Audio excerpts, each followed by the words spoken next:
Hi everybody and welcome to the video and live streaming show. My name's John Lacey and I'm joined as always by Sam Proof. Today on the show we're going to be talking about staying sane as a content creator and managing your expectations and mental health. And I guess we'll get stuck into this in just a moment, but we are going out live to all the various places. I've got to remember which button I'm pressing on the stream deck. I think it's that one there. So if you are watching live, do that hashtag team live thing that I'm always trying to make happen. And if you're watching us later on, you can do hashtag team replay. We are going out to all the various places, so let us know where you're watching from. That would be wonderful. But Sam, how are you doing? How's life been treating you? Okay, we had a bit of COVID run through the house, and Amanda is now sick with something else apparently, so she's been home for the past couple of days. And Los Angeles is just like on fire. It's like over 100 degrees every day. Which for those of you in Celsius, that's like 7,000 degrees, I believe. That's the translation to that. Yeah, it ain't. I got into my car today to go pick the kids up from school, and the first 10 minutes was me like trying to drive like yeah, it sucks. But Yeah, beyond that, we know good. that in the Australian summer for sure. I totally I feel Yeah, you on that one. yeah, yeah. But tomorrow I might be going stag to this, but originally Amanda and I are supposed to be going to the annual Kitten Rescue Fur Ball, which is a big gala event that somebody donated tickets on our behalf for. So it should be fun. Might be a little lonely, but we'll see. We'll report back next week. Awesome. Yeah, so hello to Saeed who's watching from Germany where it's ridiculously late at night or early in the morning. I'm not really sure which. But yes, thank you so much for joining us, everybody. We're going to get stuck into the subject matter for today. And it's funny, sometimes I have ideas for this show and I'm really excited about them. And then I come to actually talk about them on the day and I think, this is a bit too real. This is a bit too close to the bone. Because I like to sort of figure things out and then share them with the world. But this is kind of a bit of a struggle for me all of the time anyway. So as much as it is a little bit uncomfortable for me to talk about this today, I thought it was important because I think it's something that we all experience. And I think it's worth sort of thinking about how we can manage it and manage our own expectations and emotions and deal with that first of all. But I guess where I wanted to start this conversation today was really talking about commitment because I think it is really important to commit to a project or, um, over time because I think what I see a lot of is beginners, they do something 2, 3, 4 times tops and go, okay, well, that didn't make me instantly famous. So I've got to Right. give up and move on with my life. So I guess it's really important to think about what your goals actually are and what you're hoping to achieve and think about your why. So I guess, Sam, and I like to come back to Cute Avalanche as a bit of an example. Sure. I think that's something that has a very tangible why. But can you sort of speak to our audience about that specifically? Yeah, I mean, our why has always been about the cats first and foremost. Like our big mission is that we are trying to alleviate the Los Angeles shelters by focusing on fostering kittens under 8 weeks old, which are generally the ones that when people turn those cats over by the end of the day, if somebody hasn't pulled them, they're not going to be there in the morning, if you know what I mean. Mm-hmm. So, we try and take that off of their hands, which allows other fosters to come in and take older animals that they don't need quite the amount of specialty. They don't need to know how to bottle feed or stimulate or any of those things. So, like, first and foremost, it's on there. When it comes to the content itself, our why is really just to spread that message and educate, and to some extent entertain. Absolutely. And I guess I keep coming back to this, but I think it's really interesting of your community for Cute Avalanche specifically is there are cat owners and cat lovers, but there are also a number of people Yeah. that would love to own a cat but can't because they're either Yes. allergic or they're in an apartment or, whatever different reasons. So I think it's really nice to see all these people with very different circumstances at times sort of come together and share those experiences and watch on with the things that you guys are doing. I guess like it's one of those interesting things for me. and I guess Sam alluded to COVID earlier.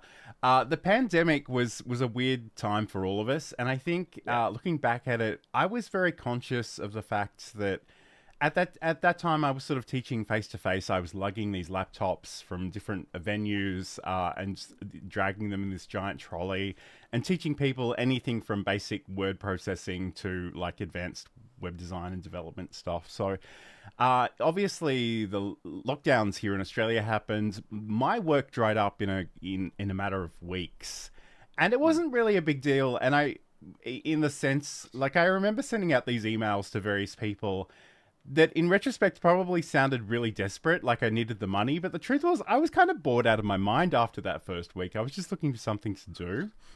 And I thought, I have all these skills, but nobody really knows who I am or what I'm capable of. And a lot of my why in this case is really just about letting people know what I can do, helping people Yeah. achieve different things. And it's very much a personal branding activity. And we've kind of discussed that in the past. But I think, it's important to be conscious of your why, because when times do get tough, or maybe it doesn't seem as rewarding as it usually does, it's often a good time to reflect on those things and just realign a little bit. And again, if anyone's listening to the audio version of this podcast, we have a very cute cat just walk into Sam's frame, which is It's hilarious. just going to happen. Absolutely. Big hello to Roy Kowalski, who's watching from Sydney. Thank you for joining us today. So today we are talking about sort of mental health and staying sane for content creators, because this can be quite an undertaking. And Yeah. no matter what your expectations are, there's a really good chance it's all going to take more time and energy, and you're going to have to develop some patience and some, I guess, tenacity. I kind of joke sometimes that this is just a bet I have, an ongoing bet I have with myself, that I'm not going to give up, that I'm just going to keep showing up and being consistent, and whoever it reaches, it reaches. And, in some ways, we've spoken about goals on this show before, but like in some ways, I like to, and I'm sure Sam does this too, but like to encourage you to think about the things you can actually directly influence. And a lot of the times, Yes. that's not how many hundreds of thousands of people are going to watch you. That's what you're putting out into the world. So it is really, really important. And I guess the other part of the commitment and consistency aspect of this is like, when and where are you actually going to be showing up? Because I think it's really important, because people need to see or hear or have some touch point with you on an ongoing basis to develop that relationship in the first place. So Yeah. we've been doing this show, according to my notes, we've shown up to do this 96 times. Yeah. There are a few shows that never quite made it out into the world because of the way we started our production, but it has been a real undertaking. And I mean, there have definitely been weeks when I didn't feel like it, but I'm always grateful that I push myself to show up even when the motivation isn't there. Yeah. Yeah. I'll say that, you know, having like a project like this where you have a partner and somebody who's sort of an accountability agent, which we are to each other, is extremely useful in both the sort of sanity and the the showing up part of it. And even and I guess people won't know this necessarily, but when we started this show, we used to have conversations, and I would take them offline and I would attempt to edit them and splice them together. And even like in our first 5 episodes or so before we started doing this live, as someone who edited this and listened back to it, I was really impressed that the conversations that we were having were conversations I'd never had with anybody else. And I Yeah. guess in some ways that's something that's not even on my show notes, but it's worth calling out, because people in your everyday life may not understand these struggles or these activities, and a lot of people will look at you and go, "You're creating a video every week or every couple of days or something." It's like, why are you doing that? You could be hanging out at the beach. And it's difficult to sort of explain to people that don't really get it. But Yeah. I'm just going to check in with the chat a little bit here. So Sure. Saeed writes, creating content for monetization in the beginning is certainly not good for your sanity or motivation. Yeah, I think Oh yeah. there is a lot to be said about trying to find that intrinsic motivation. And I know some weeks I don't even feel that, if I'm being honest. And I'm always impressed when other people can sort of find that. So I think it is worth worth doing. And Roy writes about the accountable partners ensure we show up consistently. So again, I think that's really, really great that if you do have people that you can team up for, either for support or even co-creation or collaboration, I think that's a really wonderful thing as well.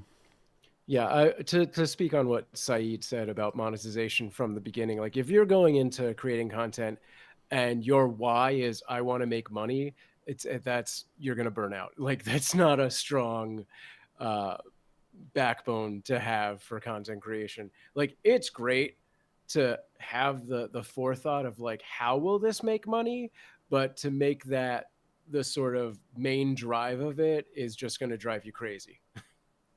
Absolutely. And I think it's worth noting too, there are lots of people selling get rich quick schemes, and Yeah. they're always a hot mess. They're never going to work. Like, and maybe quick is a relative term, but I would be very cautious about sort of using that as your motivation. But I guess the other thing too, and Corrine also says that she loves her accountability partners as well, which is really awesome. And I think that's the thing. Like if you can team up with people, it makes a world of difference. And I love doing this show with Sam, and a part of me would love to like have maybe a second show with somebody else, just even Yeah. if on a slightly different topic, just to because again, I'm a creature of habit. Like I need routine. Like there's something deeply comforting about routine. And I actually was discussing this with Saeed during the week, and I know that's not true of everybody, but that's something I really like. But I guess the other thing too, and I don't necessarily have a good answer for this one, but I think it's worth talking about. So balancing consistency with taking breaks, because sometimes you will just hit a wall and sometimes you will need to take a break. And I think Yes.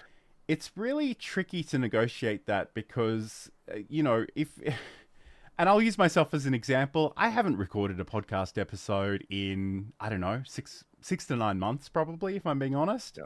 I'd have to log into Libsyn and see what that looked like. And it just wasn't sparking joy. And I thought, I don't have it in me right now to do that. And I just put that on the back burner, and I haven't, cancelled it completely. But it is something I want to revisit. But sometimes you just need to check in with yourself and say, hey, this isn't really helping me right now. So I'm just going to take a break from that one as well.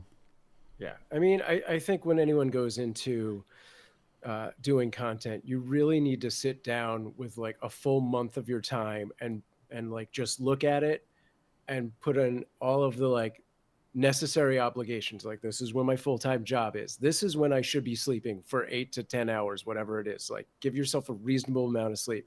And this is when I eat, and this is when I do this. This is when I'm going to shower. And then whatever that amount of time that's left, take 30% of that and go, this is when I'm going to focus on making content. And if that's an hour a week, so be it. But like once you've got that, because you don't want to fill all that time with now I use all of the free time to make, you will lose your mind doing that.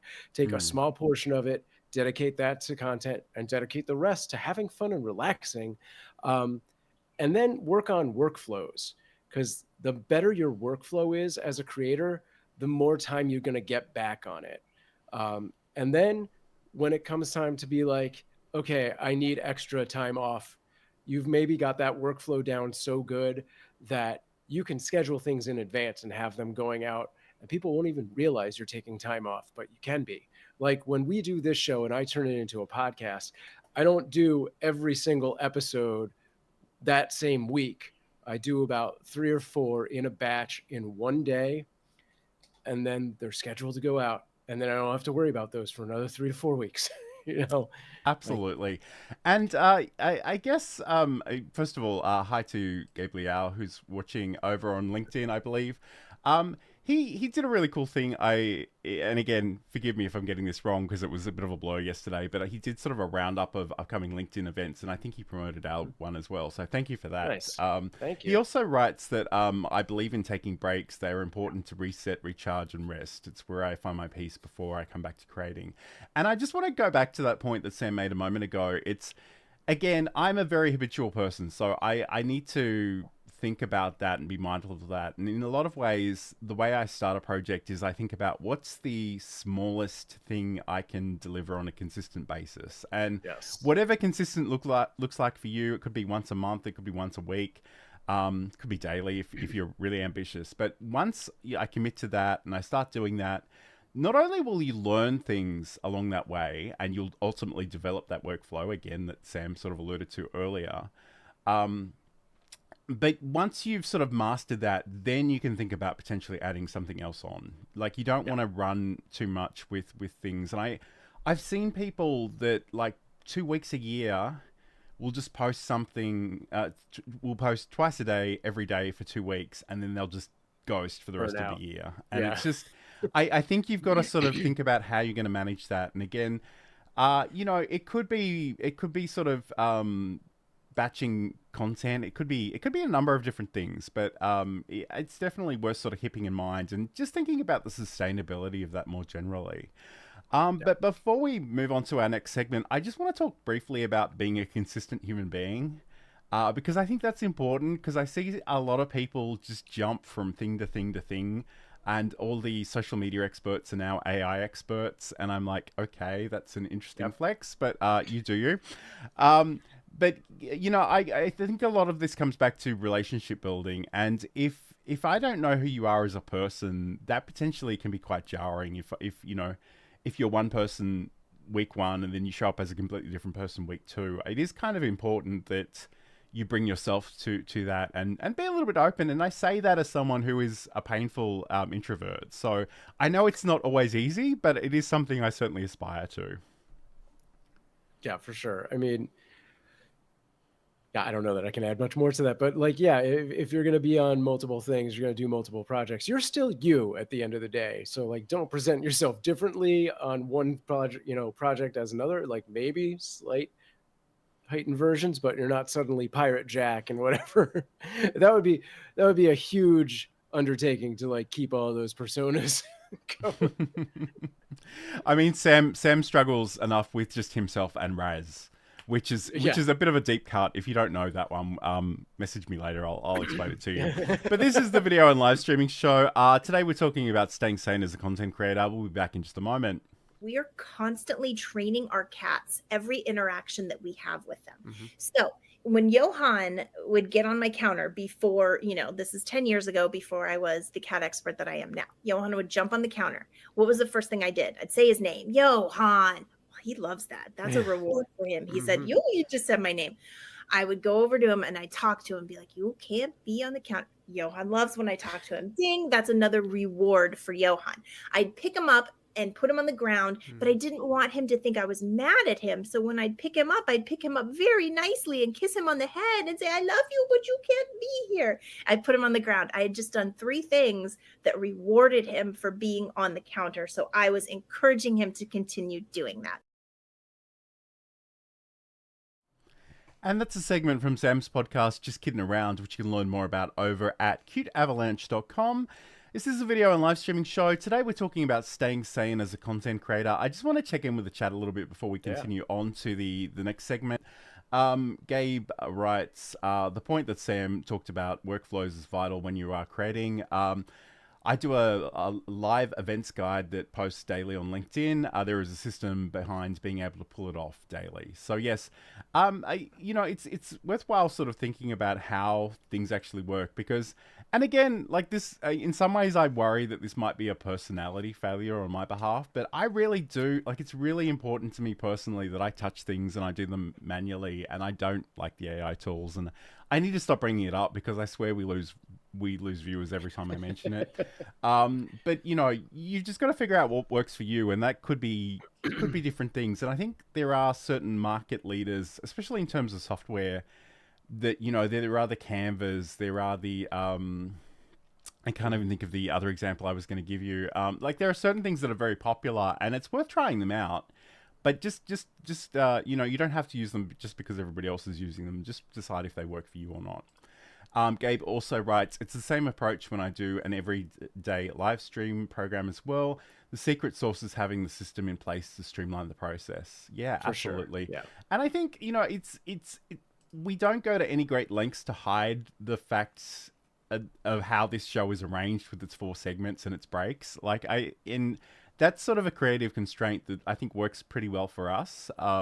So again, obviously we're talking to all kinds of people doing all kinds of things and very broad brushes here. So whatever makes sense for you is really important to find and sort of uncover, I think, in some regards. So let's talk about expectations. So I kind of said this already, but no matter what you're imagining, what you're trying to build, it's probably going to take more time and energy than you're imagining right now. And I struggle with this a little bit because I don't want to discourage newbies because they're often really enthusiastic, but I kind of also want to set some expectations as well. So it can be, just think about what you're trying to achieve. And again, the thing that I always come back to, I've already mentioned it earlier today, so is just that thinking about the things you actually have direct influence over. And that's not how many people love you and worship you. That's really about the things that you're creating and putting out into the world. So I guess I'd be really interested to hear about,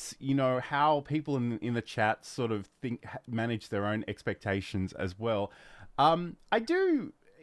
Although I did want to mention this from Saeed as well before we get there. So Saeed writes, I never plan or schedule anything when I'm in the mood. I just create and share. And I think that's great to some extent. And, I think Saeed is very chill and just, when the creativity hits him, he just rolls with it. I've said this on many shows. I'm a bit of a control freak. I need a lot of structure in my life, so that's just how I roll. But I guess the great thing about Saeed in particular is he does a lot of collaboration, and when you're going out and you're doing trainings or you're doing sessions with other people, you do need to plan that a little bit. So I guess just keep that in mind. But hello to Claire Sarah as well. Great to have your company here today. So. Sam, I know you're working with a lot of creators these days. Do you need to do anything to set their expectations? Do they ever come in and go, I'm going to be famous by next Tuesday? Do you have to talk them back from that? Yeah, I mean, generally, if I'm working with a client, I'm like, it's going to be 6 months before we might see results. So and that's 6 months of consistently putting out at least weekly content. So you got to give yourself that. It could happen in 3 months, but it could also realistically happen in a year. The point is that you build that habit, you build that workflow so that you can go for a year.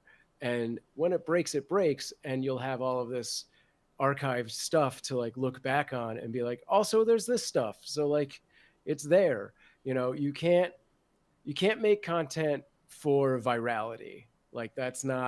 It's not a thing. It's not going to happen. There's 3 people in the world that can do that consistently. That's not a realistic vision. So going into it, with a 6-month plan is, I think, the minimum you should anticipate doing any kind of channel. But really a year, is the fallback. If after a year, you've plateaued, you've dipped, you've seen nothing, maybe the subject matter is wrong or the format is wrong and you need to try something different completely. But within that 6-month window, you should be doing those experiments at the same time so that you have enough data to go, okay, there's just not enough left-handed Eskimos watching my videos on left-handed Eskimo openers. Maybe I need something different, right? I love that. So Claire writes, I always plan for no audience in the room, and if they are, that's a bonus. Otherwise, it's always planned for the replay. And I think this is something I often say, and I sort of hard learnt from my own experience because I did a lot of live streams with no audience. And the thing that I kind of told myself was that, not only do you have those repurposing opportunities, but every time I go live, I'm building a presentation muscle. So I'm developing my own skills, and that could be communication skills, that could be technical skills, that could just be wrangling all the separate parts of the stream or whatever we're sort of working with. And I think no matter how good you think you are, you really need to put in a lot of reps to get better. And that just takes time and just takes repetition. And unfortunately, there is no shortcut for that. So, and I kind of, like, I described that as being a bit of a feature as a newbie rather than a bug. Like, you get to work out those bugs before you have a lot of people sort of watching you. You can make those mistakes and it's not really a big deal. And, you know, the thing we say is, like, if it went really, really badly, just unlist it. Just make it go away. Yeah. Delete it. Like, nobody really needs to know. If you're not even ready to do that, potentially think about doing it in a private setting. I know Saeed does a lot of stuff in Zoom rooms where he can sort of control the audience a little bit, which is great as well. Yeah. Saeed writes, "This is not advice, just how I operate. I am creative. Tuesdays and Thursdays from 2 p.m. to 4 p.m. doesn't work for my brain. However, I could still schedule when I share the outcomes." Yeah, I mean, that's definitely true. I mean, yeah, it's whatever works for you. You know, I've done several jobs where everybody's like using specific tools, right? Like Asana. And my brain doesn't do Asana, but I love Trello, which on paper, those are the same damn thing. But there's just something about Trello, which is so much easier for me. And it just makes, you know, my ability to visualize what I'm working on easier. But that being said, yes, creativity comes when creativity comes, which generally is when you step away from trying to be creative. When you go to do something like shower and you have no other obligations when you're in a shower. You can't be checking your phone. You can't be on your computer. You can't be, you know, watching a show or anything. Maybe you could be, but like those kind of situations, like take away the pressure of other obligations. And that's when creativity comes out. But then you just have to harness that to use later. And I think that's a really good point because you know, we have this terrible habit of trying to imagine what next week's show will be the minute this show ends. And our brains are pretty tired by that point. And I think what I want to do moving forward is sort of schedule a lot of these things out in advance because otherwise, you know, Monday, Tuesday, I'm stressed about what the topic's going to be and scheduling it and making a video thumbnail. And then by Wednesday, I'm like, what the hell am I going to write about in my newsletter? So, you know, it's a good idea to maybe plan some stuff ahead of time as well. But I don't know, like you know, Saeed is very, very creative and, you know, he's very captivating and people love him. So, I mean, whatever he's doing is working very, very well for him. I just think, you know, if there is a way that you can schedule something into your schedule, you become part of other people's schedules as well. So you become part of their week and they become familiar with you as well. But I guess getting back to like the actual topic of this particular segment, you know, those expectations, I think the other part of this is how do you manage your reactions and your emotions when something doesn't work? Because I think we've all had that experience where we put a lot of time and love and energy into something and we thought it was going to work really well and like just crickets are all we hear back. So, you know, and then conversely, often the thing you don't care about at all that you've just put together in 30 seconds will take off, which is just maddening. But Sam, how do you sort of manage your own? I realize you've been doing some version of this for a really long time, so maybe it's not something you need to worry about as much as maybe some of the newbies, but I mean, it's, you know, it still happens. So yeah, I mean, it's really easy. You just flip the table and then all of the Monopoly pieces go everywhere and that's it. You go on to the next thing. No. So yeah, I've time and time again put out the video that I was like, this is really funny. I worked really hard on this. I thought this was amazing. And it gets 200 views. And I'm like, okay, first off, acknowledge to yourself that 200 views is really good, actually. If I were to go outside and find the local theater and sell 200 tickets, that would be amazing, you know. So like, just put that to scale. Like, see what the truth about the reality. You know, I know everyone's looking at the other channels who have 2 million views, but you got to work with your constraints of like what is reasonable for you. The second thing is, you know, you have to take it beyond an emotional reaction to you then have what happens after I've done the thing. because it's not a set it and forget it kind of thing. Putting the content out is like a mere percentage of what can be done. Like there's all of the pre-promotion, and then there's all of the post-promotion. And John talked about, repurposing content. There's so much you can do to try and move the needle after the fact. Just because you put a video out and it's a 10/10 on the YouTube, that's not good. 10 out of 10 is the bottom of your queue there. Doesn't mean it's a lost cause. If we're talking YouTube, you can straight out put that video on the end cards for other videos, turn it into shorts that you can repurpose and put out there on YouTube and Reels and TikTok and all of those things. Put out tweets. There's so much other promotion to be done to try and get it in there, because if it's a video, it's out there forever and it could come back to life. I've had several videos, 14-year-old videos, that are suddenly now my most active videos.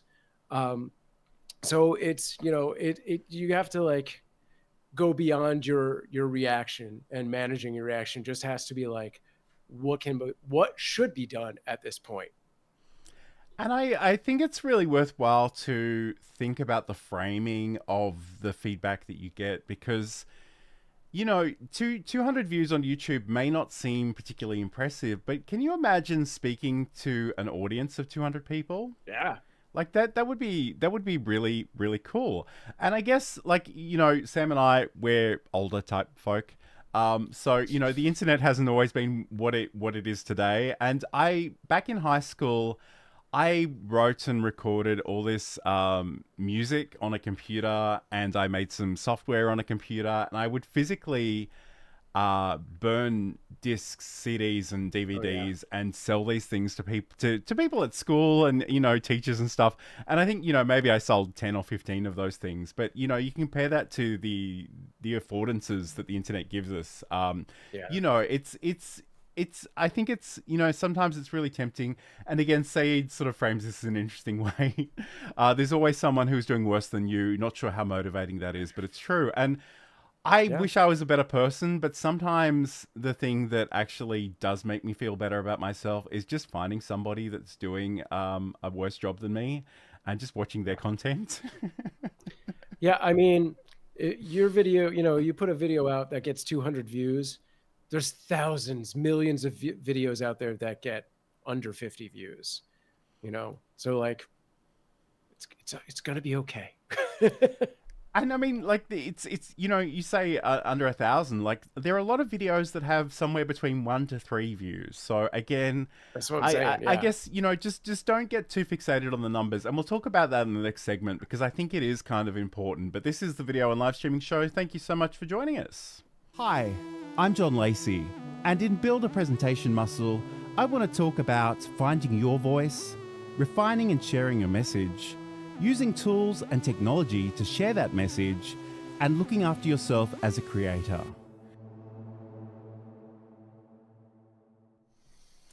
And that's a promo for my podcast, Build a Presentation Muscle, the podcast about showcasing your expertise through content creation, which you can learn more about over at johnlacey.com. And I did kind of tell you earlier that it's been a while between episodes, but I will definitely be bringing it back shortly. And I think in some ways, Sam spoke about finding additional lives for these things, and I'm really, really proud of that podcast. And my main complaint is just that not enough people have experienced it. So I've released the episodes. I put them on YouTube. I put them on LinkedIn in 3 separate ways. Like, I'm just putting this stuff in front of people, and I guess the benefit of the content on that podcast is that a lot of it is perennial content. Like, I try to stay away from the really timely, newsworthy stuff and focus that. And I'm just going to keep putting this, I'm going to keep resurfacing this until it pops off, but I will create some new episodes soon.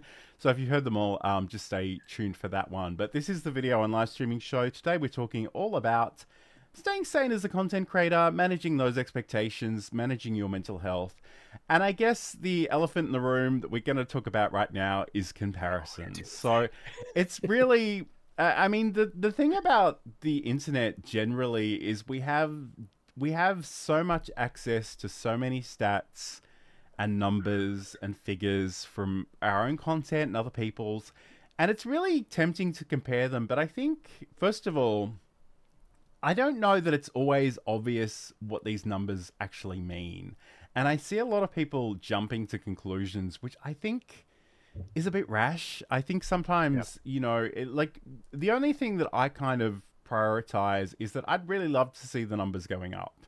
And I actually don't really impose too much expectation on the degree to which they might go up. And, you know, not every single piece of content is going to pop off.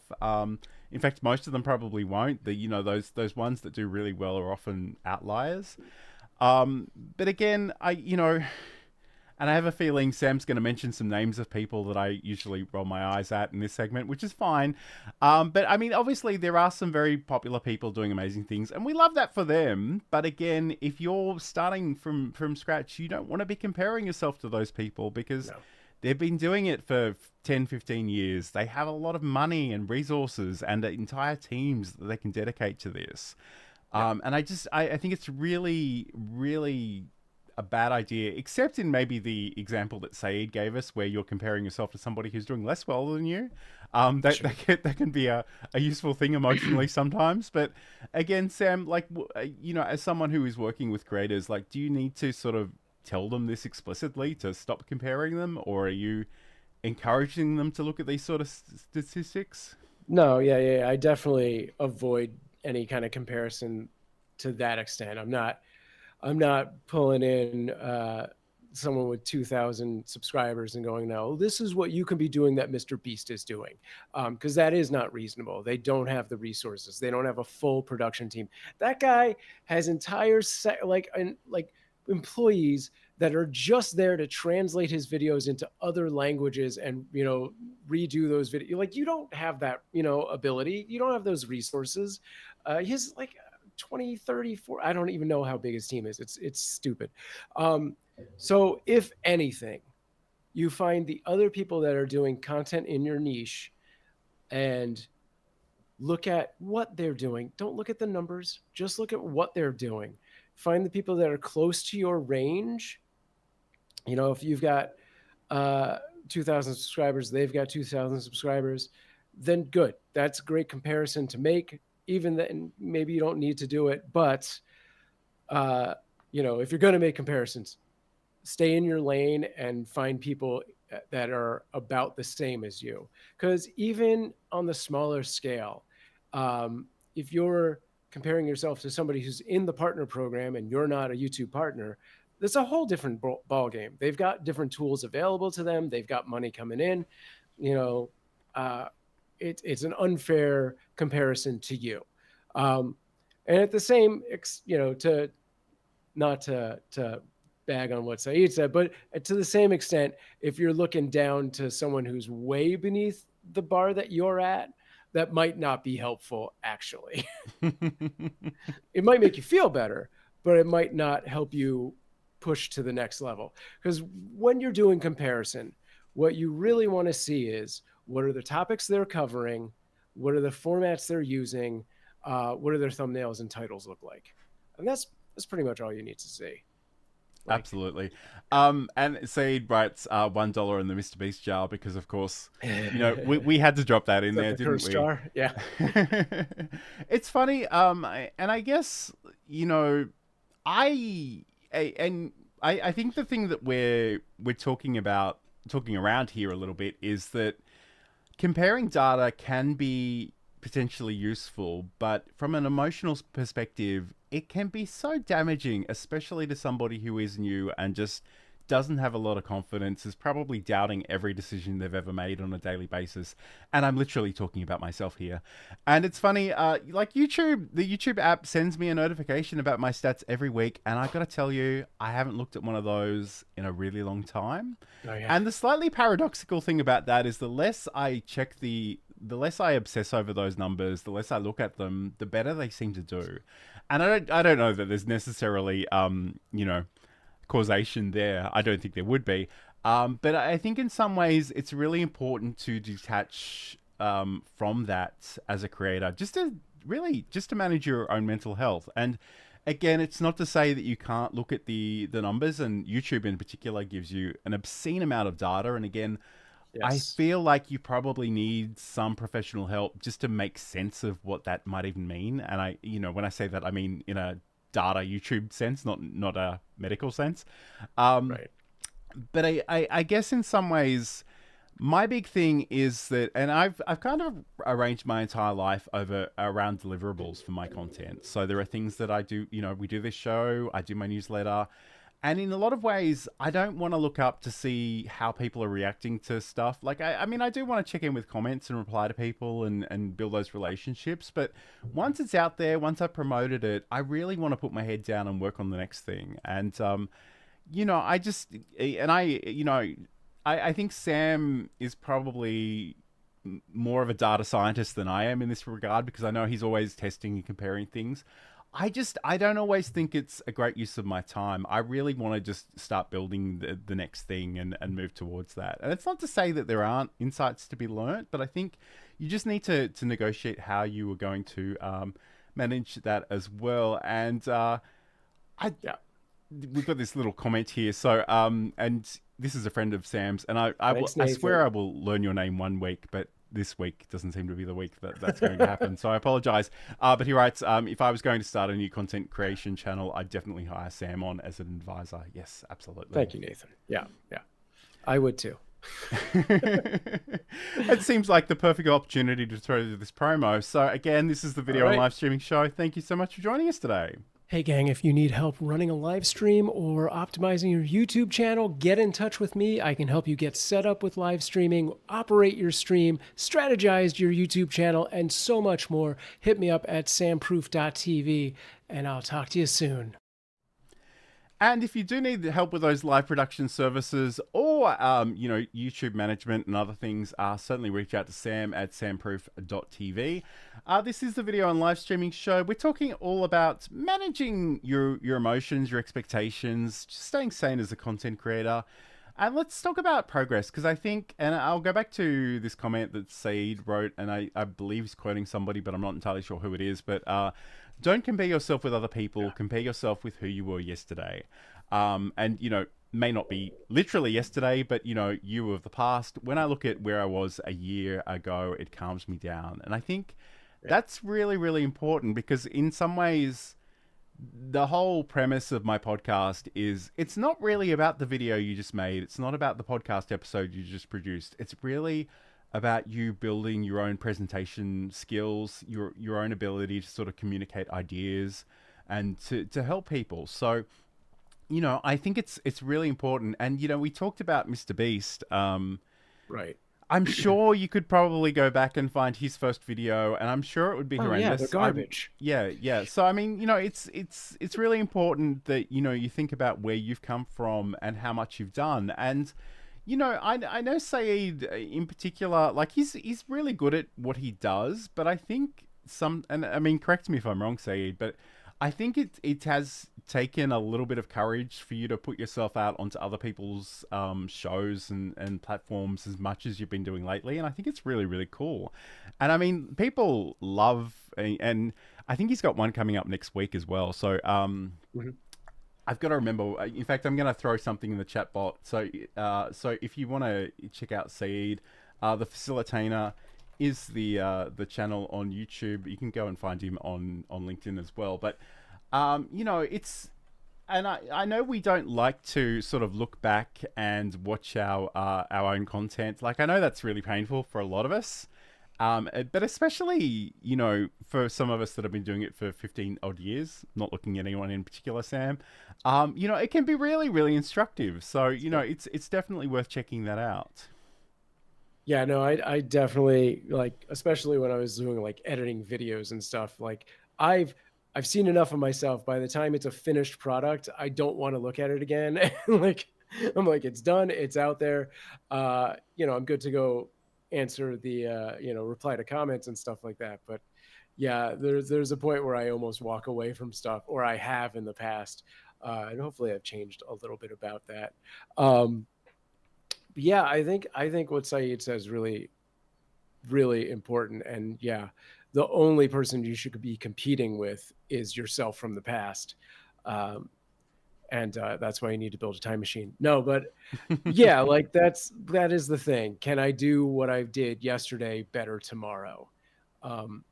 Because when you start competing with other people, it's out of your control. And I think sometimes too, like, yeah, and I'm probably harping on this point a little bit, but it's just because I believe in it so fully. Because at the end of the day, like, things change, platforms come and go. You could have built a huge following somewhere, and that could disappear tomorrow. Yes. But the truth is, you're still gonna have all those skills that went into building that following in the first place, and there's a good chance you'll have all that content, and you can maybe repurpose that, you can maybe re-upload that somewhere else. But I think it's you know, and we talk about live streams in particular. You know, so many different roles, so many different hats that you potentially are wearing. Like, they're all discrete skills, and like, some of them are technical in nature, some of them are about communication, some of them are about listening. A lot of it's about building relationships. So, you know, no matter where you are, like, if you were to reflect on where you were 6 months ago, a couple of years ago, and again, I keep bringing up the fact that we started this show offline and I would edit them. If you go back and watch, because I think they still exist somewhere on YouTube, they're really bad. I'm not going to sugarcoat it. They're really awful, and there were a lot of things that we had to sort of overcome, and we just had to practice. And I think in some ways, it can be really tempting to want to let yourself off. But I think going back to that commitment piece, you need the practice. And if the thing that's going to help you practice is putting it on a calendar, or having an accountability buddy, or scheduling it and making it live, you know, these things are additional weight to make you follow through. And I think that's really, really important as well. Yeah. I think there's a weird thing in the zeitgeist lately where people have been talking about learning from failure, which has been something I've talked about, 14 years ago on YouTube. I had named a show Failpire just because that was based on that concept of, like, you only do better when you first fail. And that's the way you have to approach content creation, is like, what did I do wrong? How do I do it better next time? Because if you go into it and your first video out of the gate was viral, you're not going to know how you did that. And you're not going to know how to do it again. It's like blind making a cake without no recipe. You're just grabbing different things. And at the end, you're like, holy crap, this is the best cake I've ever had in my entire life. I don't know what I put in this. And you say, he writes, when I realized I got some views, likes, and followers, I started thinking, who are these weirdos? But it's a motivator to do it again and again. The first one is always the hardest. And I think Nathan writes, Sam has a vid on his channel that has 2.8 million views. Dang. Yeah. And again, I think that harks back to your earlier point, because I'm assuming it's the zine video. I believe so. Okay. So I guess, like, there are a lot of historical things that that can't be reproduced anymore, because I think that when that video was a thing, somebody was actually like a human being was collating videos that everyone in the world would see on the front page of YouTube, and I believe this particular video was chosen to be one of those. And even like some years later, and I certainly don't have the numbers, and it was on a different YouTube channel anyway, but at some point, YouTube actually had different homepages for different countries. So Australia got its own one, and I was featured numerous times on that homepage for whatever reason. I'm assuming there was a very small pool of content to choose from, but it was kind of amazing. Like, every day I'd just wake up and be like, oh wow, there's another one of my videos on the homepage. It's really bizarre. But again, like, those are things that are so outside of your control. It's not even worth imagining what they would be like. And the reality of it today is that I'm sure there are certain really popular videos, but all of this is driven by algorithm. No one is, as far as I know, no one is actually collating this stuff. They're not making choices about what is good and what is bad. And once you get started about your own viewing habits, the algorithm will try to customize future content to serve up to you. So, I mean, it's amazing, and it's a great video. And I think it's an interesting example, because there are a whole bunch of stuff that I know because I was there, and I've known Sam for a really long time. But I imagine anybody that's just discovering you for the first time today wouldn't understand that context. No, yeah, my channel's gone through so much, so many different phases and different types of content, and yeah, it's completely different than the stuff I was doing back then. Plus, there was just a whole wave of like, somewhere in, I think it was like 2010, 2013, all of the archives on YouTube got down resed to like 480 or 360. So now they're just horribly pixelated and like basically unwatchable. But ironically, that video is still the best performing video on my channel, in spite of it looking like it was filmed on a potato. And it is fun, and it's sort of instructive as well, which, you know, I know you've dabbled in a lot of different things, and you know, I think, again, it's probably a great example. Like if you go back and watch a very old video, and again, it could be Sam, it could be me, it could be anybody. You know, you compare the old with the new, and you're going to see a lot of changes. And sometimes those are just the skill level. Sometimes that's the experience. That's the comfort level. Sometimes it's technological things. You know, I sort of reflect on some of the old webcam quality crap of stuff that I put out in 2010 and just go, my God, this was so bad. And yet at the time I thought it was amazing, because it was kind of the best thing I had access to at the time. But you know, you sort of live and learn, and I think that's the thing I want you to take away from today's show, if nothing else. Think about how far you've come, and don't worry about all the things you haven't achieved. Take a moment, try and find those wins, try to celebrate them, because the other thing that I like to remind people too is they have the Norman Nielsen group has this thing, and I don't know that I can remember the exact title of it, but I think it's the 99-1 rule of participation inequality in online communities. And basically, to cut this really, really, basically what they say about this is 90% of people will never create any content online ever. Yeah, right. 9% of those people will comment and like, and 1% of those communities are actually producing stuff. So if you're creating anything at all, you're doing much better than the rest of the 99% of those communities. So I think even if you're not happy with where you are at the moment, I think you need to pat yourself on the back for that, because I think that's kind of amazing.